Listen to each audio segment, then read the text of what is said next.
Hello റഹീമാണ് Saudi ജയിലിൽ നിന്ന്. ആ റഹീം ഹായ്. ആ വിളിച്ചിരുന്നു അല്ലേ? ജവാദി നമ്പർ ഞാൻ ഇന്നലത്തെ ഈ ദിവസം കഴിയാൻ വേണ്ടി ഇങ്ങനെ കാത്തുനിന്നു. എല്ലാം ഭംഗിയായിട്ട് കഴിക്കും. വളരെ സന്തോഷമായി. സന്തോഷായില്ലേ? നിങ്ങളോടൊക്കെ എങ്ങനെ നന്ദി പറയണ്ടെങ്കിൽ അറിയില്ല. എന്നാലും അയ്യോ എന്നോടൊന്നും നന്ദി പറയണ്ട, സൃഷ്ടാവിനോട് മാത്രമേ നന്ദി പറയണ്ടൂ. കാരണം എന്താ വെച്ചാല് നിങ്ങളുടെ സമയമായിട്ടില്ല. ഇതോരോരുത്തര് ജനിക്കുമ്പോ കുട്ടിയാണാണോ പെണ്ണാണോ മരണം എപ്പോൾ എന്നൊക്കെ എഴുതി വെച്ചിട്ടുണ്ട്. ആ വര മാറ്റാൻ ആർക്കും അധികാരമില്ല. നിങ്ങളുടെ സമയമായിട്ടില്ല. അതുകൊണ്ട് നമ്മൾ അതിനൊരു കാരണമായിരുന്നു മാത്രമേ ഉള്ളൂ. സമയമൊക്കെ തെളിഞ്ഞ് ഒരുപാട് സന്തോഷം. എല്ലാവർക്കും നിങ്ങൾക്ക് കുടുംബത്തിന് എല്ലാവർക്കും പ്രാർത്ഥിക്കുക. എന്നെ കൊണ്ട് അത് സാധിക്കാൻ ബാക്കി നേരിട്ട് കാണാം. ഓ സന്തോഷമായിട്ട് ഇരിക്കുക. എന്തായാലും ആ സന്തോഷം കണ്ടാൽ മതി. എന്തായാലും നിങ്ങൾ വിളിച്ചല്ലോ. ഒരുപാട് സന്തോഷം. അതെ, ഒരുപാട് സന്തോഷം. സൃഷ്ടാവിനോട് നന്ദി പറയും. തീർച്ചയായിട്ടും ഈ കോടതിന്റെ തീരുമാനം അറിയാൻ വേണ്ടി ഇങ്ങനെ നിന്നിരുന്നു. ഏതായാലും ഇന്നലെ കോടതി പോയി എല്ലാം ഭംഗിയായി. ഇവരെല്ലാരും ഉണ്ടായിരുന്നു അവിടെ, വക്കീലന്മാരുണ്ടായിരുന്നു. അറിയുന്നുണ്ട്. ഒരുപാട് സന്തോഷമായി. ഞാൻ അറിയുന്നുണ്ട് ഓരോ സ്റ്റേജുകളും. നിങ്ങളെ കുടുംബത്തിന് എല്ലാവർക്കും എന്നെ കൊണ്ട് കഴിഞ്ഞോർത്താൻ പ്രാർത്ഥിക്കുന്നുണ്ട്. ഓ ഒന്നും കുഴപ്പമില്ല. എന്തായാലും ഒരു ജീവൻ അവിടെ നിലനിൽക്കുന്നുണ്ടല്ലോ, അതാണല്ലോ ഏറ്റവും വലിയ സന്തോഷം. എല്ലാവരുടെയും സന്തോഷം അതാണ്. നമുക്കൊക്കെ ഒരുപാട് പേര് ഒരു ജീവൻ രക്ഷിക്കാൻ ഒരുപാട് പേര് ഒരുമിച്ച് ഒരുപാട് പേര് എന്തായാലും നിങ്ങളൊന്നും മറക്കാൻ പറ്റാത്തൊരു ഇതാണ് നിങ്ങളെ ഭാഗത്തുനിന്ന് കിട്ടിയത്. ഒരുപാട് താങ്ക്സ് ഉണ്ട്.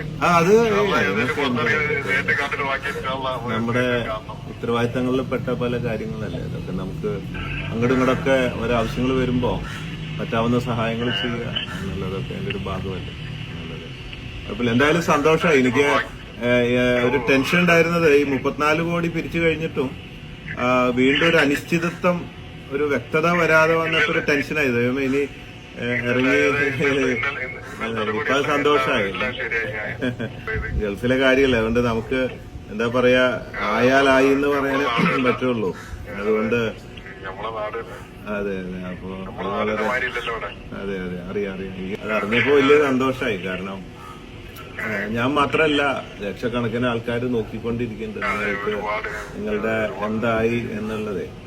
നമുക്ക് ഒരുപാട് പേര് എന്നെ വിളിച്ച് ചോദിക്കുക എന്തായി. കാരണം ഈ കാശിട്ട് തന്നവരുടെ അടുത്ത് ഞാൻ ഇതിന്ന് ഇറങ്ങിയെന്നുള്ളൂ പാത്രമായിട്ട്, റോഡ് കൂടെ യാചനയായിട്ട്. പക്ഷെ കാശിട്ട് തന്ന കുറെ ആൾക്കാരോട് ഉത്തരവാദിത്വം ഉണ്ടല്ലോ. അപ്പൊ അവരൊക്കെ ഇങ്ങനെ സോഷ്യൽ മീഡിയയിൽ ചോദിക്കുമ്പോ ഗൾഫിലെ കാര്യമായതുകൊണ്ട് നമുക്കൊന്നും പറയാൻ കഴിയില്ലല്ലോ എന്നുള്ള ഒരു ഇതായിരുന്നു. ഇനിയിപ്പോ സന്തോഷമായിട്ടിരിക്കും. ഒരു കല്യാണം കഴിക്കൂ. കല്യാണം നല്ല സമയമൊക്കെ അവിടെ ആയിരുന്നല്ലോ. അപ്പൊ ലൈഫ് എന്താണെന്നോ സുഖം എന്താണെന്നോ ഒന്നും അറിഞ്ഞിട്ടുണ്ടാവില്ലല്ലോ. അപ്പൊ ഇനി കല്യാണമൊക്കെ കഴിച്ച് സുഖിക്ക് 18 വർഷം മുമ്പ് ചെയ്യാൻ ആഗ്രഹിച്ച കാര്യങ്ങളൊക്കെ ഇപ്പൊ വൈകിയ വേളയിൽ ഇനി ഒരുപാട് കാര്യങ്ങളൊക്കെ ചെയ്യാനില്ലേ എന്നുള്ളത്. അതുകൊണ്ട് അതിനുള്ള സമയങ്ങളൊക്കെ ഇനി ഒരു കച്ചവടമൊക്കെ നമ്മൾ റെഡിയാക്കി വെച്ചിരിക്കുന്നുണ്ട്. ചായപ്പൊടിയുടെ ഒരു ഫ്രാഞ്ചൈസി ബോച്ചെ പാർട്ട്ണറാക്കാനുള്ള പരിപാടിയാണ്. നിങ്ങൾ ഇവിടെ വന്നിട്ട് ഇനി ഇവിടെ വന്നിട്ട് ഓട്ടോറിക്ഷ ഓടിക്കാനും കഷ്ടപ്പെടാനും ഒന്നും നിൽക്കണ്ടല്ലോ. അപ്പൊ അതിനുള്ളൊരു പരിപാടിയും കൂടെ നമ്മള് ഇതാക്കിയിട്ടുണ്ട്. എന്തായാലും നമുക്ക് ഓരോന്നായിട്ട് നമ്മുടെ ജീവിതത്തിലേക്ക് ഇനിയുള്ള ജീവിതം മുമ്പോട്ട് കൊണ്ടുപോകാൻ സുഖകരമായിട്ട് ഉമ്മയ്ക്കൊക്കെ ജീവിക്കാനും സന്തോഷത്തിലും സ്നേഹത്തിലൊക്കെ ജീവിക്കാനുള്ള അവസരങ്ങൾ ഉണ്ടാവട്ടെ. എന്നെ കൊണ്ട് പറ്റാവുന്നത് ഞാനും ഒക്കെ ചെയ്യാം. ഇനിയാണ് ഏറ്റവും വലിയ ടെൻഷൻ. ഇപ്പോ സാധാരണ ഞാൻ ഓർക്കണത് ഈ ഞങ്ങള് ഈ ഹോസ്റ്റലിൽ പഠിക്കുമ്പോഴേ സ്കൂളില് വെക്കേഷൻ ആവാനായിട്ടുള്ള ടെൻഷനാണ് വീട്ടിലെത്താനും പാരന്റ്സിനെ കാണാൻ. ഈ വെക്കേഷന്റെ ആ ദിവസം എത്തിക്കഴിയുമ്പോ ചിലപ്പോ ഒരു ദിവസമൊക്കെ ഈ പിരിയാന പാർട്ടികളും കാര്യങ്ങളൊക്കെ ഉണ്ടാവും. അപ്പൊ വെക്കേഷൻ കഴിഞ്ഞ് കഴിയുമ്പോൾ ടെൻഷൻ കൂടുകയാണ്. മറ്റേ വെക്കേഷൻ ആവാനാ ടെൻഷൻ. അത് കഴിഞ്ഞിട്ടുള്ള ഒരു ദിവസം ഉണ്ടല്ലോ, അവിടെ ഇങ്ങനെ നോക്കിയിരിക്കും. ഓരോ കാറ് വരുമ്പോഴും പാരന്റ്സ് ആണോ കൂട്ടിക്കൊണ്ടുപോകാനാണോ എന്നുള്ള ആ ഒരു ദിവസം, ഓരോ മണിക്കൂറിന്റെ ആ ഒരു ഇത് എന്ന് പറഞ്ഞ പോലെ ഇതുവരെയുള്ള ഏറ്റവും വലിയ ടെൻഷൻ നമ്മുടെ മുമ്പിലുള്ള ഇതൊക്കെയാണ്. പക്ഷെ അത് കഴിഞ്ഞിട്ടും പിന്നെ ഇങ്ങനെ ഓരോ ദിവസം നീളുമ്പോഴുള്ള ആ ഒരു ടെൻഷൻ, സന്തോഷത്തിന്റെ ടെൻഷൻ, ഉമ്മയെ കാണാൻ, എത്തിപ്പിടിക്കാൻ, ഒന്ന് ഉമ്മ വെക്കാൻ, അതൊക്കെയുള്ള ഭയങ്കര സമയമൊന്നും ഇനി നീങ്ങില്ല. വാച്ച് നോക്കിയിരുന്ന ഓരോ മിനിറ്റ്, ഓരോ മണിക്കൂറൊന്നും നീങ്ങില്ല. 24 മണിക്കൂറൊക്കെ ചിലപ്പോ ഒരു മാസമായിട്ട് തോന്നും ഇനിയുള്ള ഓരോ സമയം. എനിക്ക് മനസ്സിലാവും.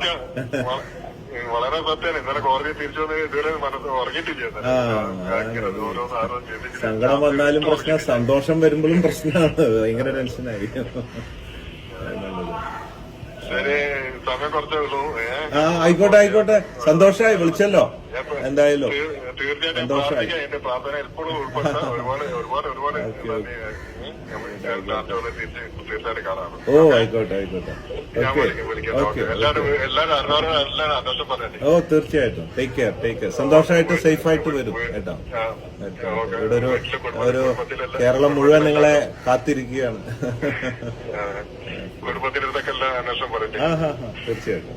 വളരെ ഉപകാരം. Take care.